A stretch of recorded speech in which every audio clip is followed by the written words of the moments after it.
Hey again everyone, and welcome back to the channel for another installment in our ongoing new figure showcase series, where we'll be taking a look at a recent release being added into my collection.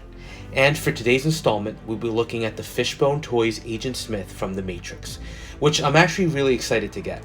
I've been wanting an Agentsmith for some time now to accompany my Neo figures. Now granted, I was hoping that someone would pick him up as a licensed version, but unfortunately so far no luck.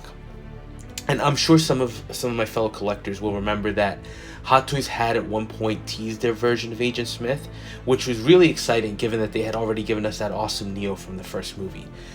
Of course, that figure, or that prototype, was then relegated to the vault, along with so many other figures teased but never released. So that was really disappointing. And then a number of third-party companies started releasing their own versions of him, of Morpheus and Trinity.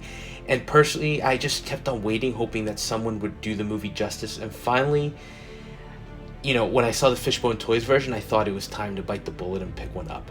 And just to let you all know, this is going to be my first experience with Fishbone Toys overall. And look, I think whatever you may think of The Matrix, and in particular its sequels, that first movie was and remains iconic. And besides the story and the visuals, and the great turn by Keanu Reeves as Neo, Agent Smith was an excellent antagonist, and Hugo Weaving played him extremely well. The way he even enunciated his lines of dialogue, the disdain for humanity, and the superiority that all came through were just all things that made him feel and become such an amazing villain. And as another side story, I remember watching this movie with my dad. He's a huge movie fan, so he'll watch almost anything with me. And I remember the scene where Agent Smith has Morpheus captured, and he takes off his sunglasses and his earpiece, kind of disconnecting from the network, and has that conversation with Morpheus where he reveals his analysis that humanity is a virus. Great monologue from him. But my dad got so mad, and I think he was kind of pissed off at the whole dialogue and at Agent Smith, and I think that's an accomplishment for the entire creative team. When you can evoke such a visceral reaction from your audience with a character, I think that's a home run. And both him and Neo are two sides of the same coin as well as we come to find out. And to me, he's as important a character even in that first movie. So let's jump into the package we're getting and see what Fishbone Toys is giving us, which, as expected, is not much. Now, you're getting an array of hands, his Desert Eagle, a tie clip, a holster for the gun, his sunglasses, an earpiece, an old phone with the rotary dial. There's no base here, no backdrop. It's a fairly simple and straightforward figure, which I guess was to be expected, again, right? Even before getting into the finer details, though, I will tell you that the entire package kind of feels lackluster. And it definitely goes again with that entire conversation around third party, and you just have to realize going in that not every release is going to be amazing.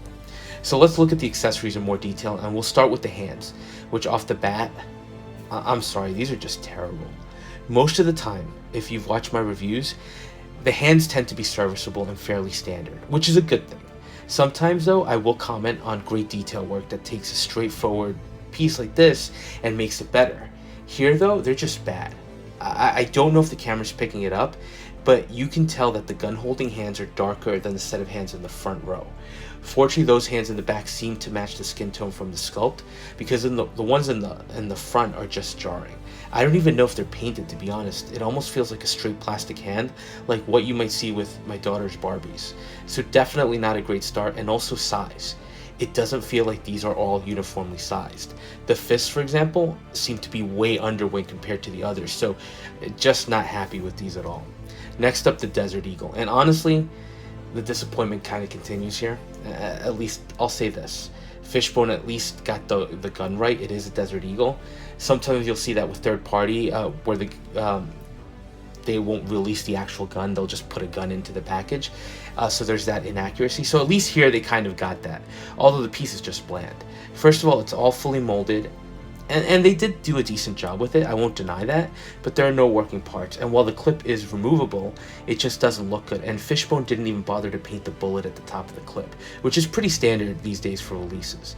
The entire thing just feels unfinished, and like the hands, it almost feels like they just molded this out of black plastic and that was it. Very lacking, especially when you consider I've showcased some incredible 6-scale Desert Eagles from Damn Toys, so you can clearly get gorgeous scale versions of this piece. So here, just not great. Now next up you get the glasses, the comm gear, and the tie clip. So let's start with the positive here. the sunglasses. In hand, they actually feel surprisingly heavy, and they look good. Very thin frame, very nicely done overall, and the lenses are very reflective, kind of replicating that look from the movie. So big plus. Now the earpiece. The earpiece itself is kind of nice and accurate with the clear plastic and the coil. I love that. That's awesome, and it looks good. But then they messed up by connecting it to a throat mic, which is definitely not accurate. I mean, this is what we saw, people like characters like Keanu Reeves in Speed use, and the SEAL team in Tears of the Sun use something similar. It's not what Agent Smith has in the movie at all. So kind of a bummer. And then you get the tie clip, which it's okay, and it's metal, so that's a nice touch, but a super small piece. And again, just overall, these are just a mixed bag. And last, you get the phone, which is a really interesting choice for Agent Smith. For starters, it's actually fairly heavy. I think it might be like a polystone actually, with an actual rope-like cable between the receiver and base. Front is okay with the distinctive face for a rotary style phone, but there's just no detail here. It just all feels cheap, and that's kind of the running theme I'm feeling with these. And at this point, anyone saying, well, that's what you get when you go third party, you're not wrong. Okay, so now let's move on to the figure itself, and we'll start with the sculpt. First of all, I will say there is a likeness here to Hugo Weaving. I don't think you can deny that. Now, is it the best sculpt? No. And it's funny, just because I'm coming off the Present Toys, the Good, the Bad, and the Ugly set. Even there, you can see that those sculpts we got from that company are so much better. From the detail work to the paint apps to just the paint selection for a more realistic skin tone. They just had a much more natural feeling. And here, this feels almost like a statue. There is some detail work there with the wrinkles all over the forehead and around his mouth, but even the hair, especially at the hairline, just suffers from a poor paint application. Not the worst I've seen. To be honest, I've seen some licensed figures that have poor sculpts, but this isn't something I would rank near the top of the list either, and maybe, honestly, it would still probably be bottom tier. Okay, so the rest of the figure. First thing I noticed that was a little surprising, the body here is really heavy, so that's a huge positive because it feels solid when posing, and I don't think I'll be as concerned about potential breaks or anything of that sort. Now, it's pretty straightforward, right? A guy in a black suit, and simple, if done really well, can stand out and still be impressive. Case in point, the Neo that just got released from Hot Toys from the Matrix Resurrections. Here, the jacket is okay, but some of the stitch work is just that. It's just okay. And the pants seem a little bit too big. The shoes are molded black, and at least here they did give it a nice shine to replicate patent leather. So looking at this very basic figure, it's just there are a bunch of issues, and it just everything's starting to add up, it feels like. Now, normally I wouldn't kind of show you the assembly procedure, but with this guy there are a couple of things to note. So I kind of showed an in progress view as well. The holster, the shoulder holster, is meant to be put over his arms and then lock onto his belt. And the holster itself, when handling, feels a little frail. And also, one of the straps on mine ended up being unglued, or becoming unglued, so nothing a little crazy glue couldn't fix, but just another knock on this release. I fixed it, so that was a positive.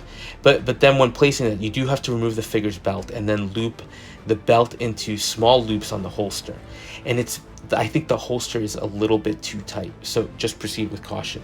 And you'll see once I have him rotating on the base that the holster itself ends up being a little lopsided, and the central portion that's supposed to fit nicely on his back, it's just skewed to one side, so it doesn't look great.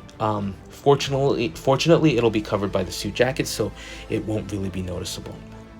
The other key thing here is that throat mic. Again, not at all how these are meant to be used, right?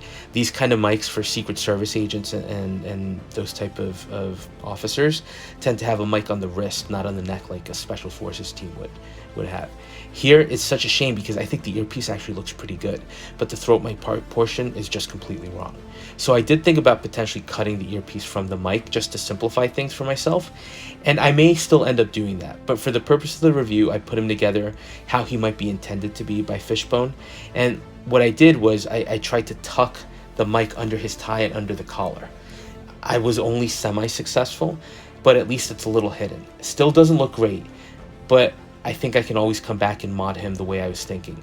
At least the earpiece works nicely, so I'll say something positive there. And at least sticking to the sculpt, the sunglasses actually look really good on him, and I do think they make the sculpt look better and look much more like Agent Smith. But again, looking more closely, and it's something I missed originally, they're not the right glasses. In the movie, at least in the first one, which this is supposed to be based on, he actually has more squared off glasses.